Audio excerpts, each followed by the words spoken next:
everyone. Glad you could be with me again.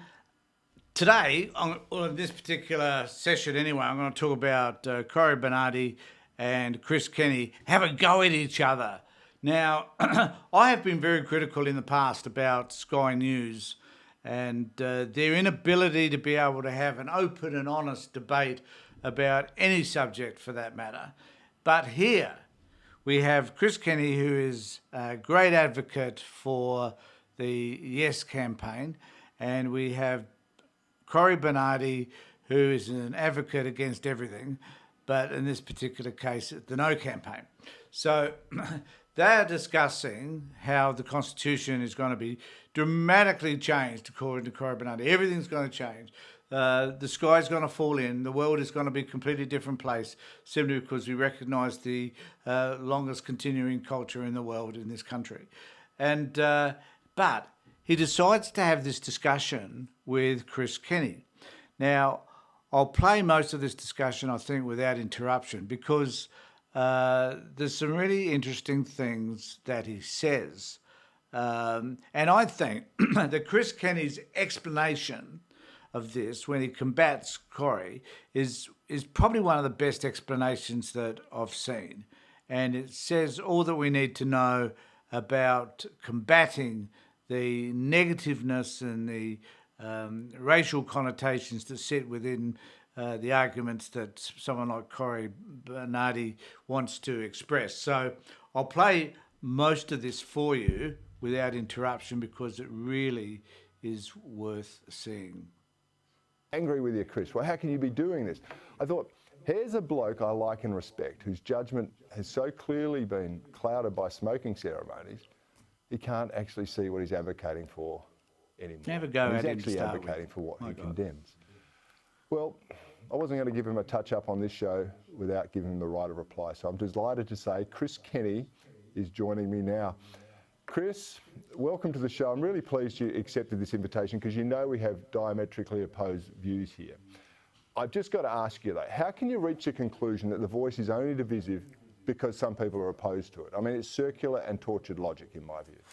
Well, it's pretty straightforward, Cory. Thanks for having me out here. I could have had a Sunday night by the fire watching you, but I thought I'd come out here and find out about your anger. You know, I sweat through the wee small hours and early in the morning to write my column for the Oz. I didn't know what would make a colleague like yourself angry. Look, the point about the divisiveness of this debate is that the No campaigners are saying day in, day out, this is divisive. This will divide Australia, right? Now, the question about that is, are these valid concerns? Can we demonstrate that they are validly concerned about dividing Australia? Because if they can, then that's a legitimate argument to make. Otherwise, it's just a tactic. Otherwise, they are only screaming division in order to defeat the voice. And this is where the No campaigners are undone by their own position.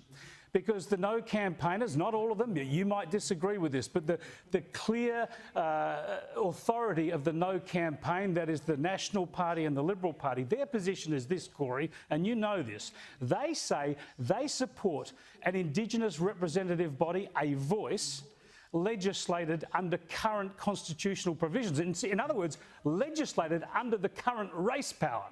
And they say that would be okay. Yeah, but they say an Indigenous representative body, a voice legislated under a new provision, would be divisive. Now, these two things can't be true. Either a representative body, a voice, Chris, is divisive, or it's not. Now, hang on a second. Let me finish, Cory. It cannot. Just let me finish my point. It cannot, a representative body based on indigeneity cannot be divisive, legislated under the race power, and not divisive, legislated under a new power, or vice versa. It does not make sense. Okay, and here's the answer to that is the race power is there, and people like me and you have said it shouldn't be there, right? But it's necessary because there are circumstances where we've got to do things for Indigenous Australians, right, that otherwise are specifically for them. But what you're proposing is, and saying, hang on, it's not consistent to be able to legislate through the Parliament, which we've been doing for others for a long time under the existing constitutional power. You're now prescribing within the Constitution a particular body which is only open to a certain select group of people based on race itself, right? Well, No one else can participate in it except this bunch of people, and they get to have a say over every piece of legislation that comes through the parliament before anyone else. See, this is all the furphies lined up here. First, these people are not treated as a group based on race. They are Indigenous Australians based on their cultural connection and their ancestry in this country. Great argument. It's not about race. As you say, race is an outdated concept. We are all part of the human race. What a nonsense. No, so anyone can identify. Anyone can identify as an Aboriginal and then be elected to this body. That's rubbish. Corey, the High Court has ruled already that people who have Aboriginal blood have certain rights already in this country. Well, See, I actually find those sorts of comments racist, because the argument is that because you're Indigenous, you're in the views of racists, you are special and you're treated special, without really understanding the problems and the issues that Indigenous people have. It's completely void of that. It's making one particular group of people seem more important than another. And that's not what this is about.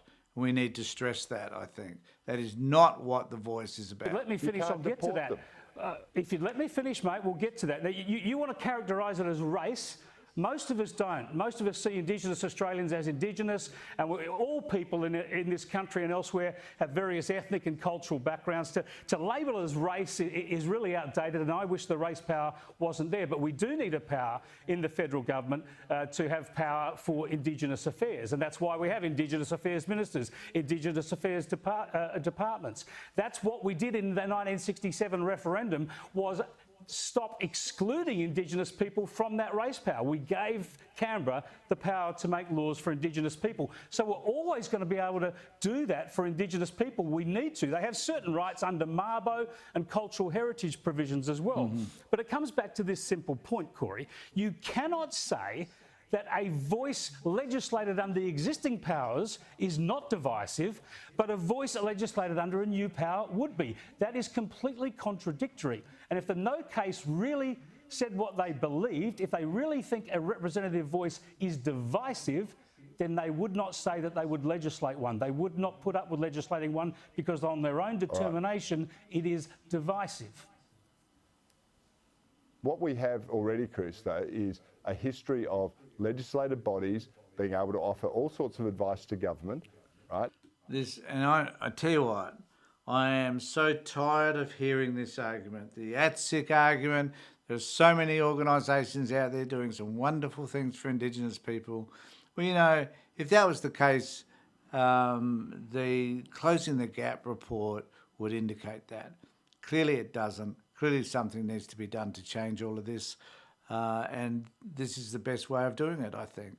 Unless you can put another proposal on the table that you think is going to make the changes, then let us know. But no one does.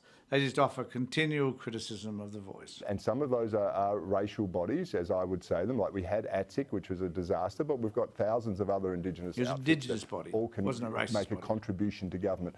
We've never had a suggestion that a constitutional amendment needed to be made to enshrine this. And that does add legal weight, it adds legal uncertainty, it adds the right of refusal. The government itself has said, or the Prime Minister has said, it would be a brave government that didn't acknowledge what they said. And if they're not consulted, it could go to the High Court. We know we're having a referendum for a reason. We know that provision is new. That's why we're having a referendum. This is only an advisory body, so it can't tell the government, make the government do anything. It's only advisory. But that's the whole point of having the referendum. This goes back decades and decades and decades in the journey of this country on reconciliation, and we all support that. Most Australians support that. And the idea here is, how do we recognise Indigenous Australians in the Constitution? Everybody agreed on all sides of Parliament maybe 2 decades ago that should happen. And people, the left initially, were talking all about symbolism, just a little mention in the preamble or something.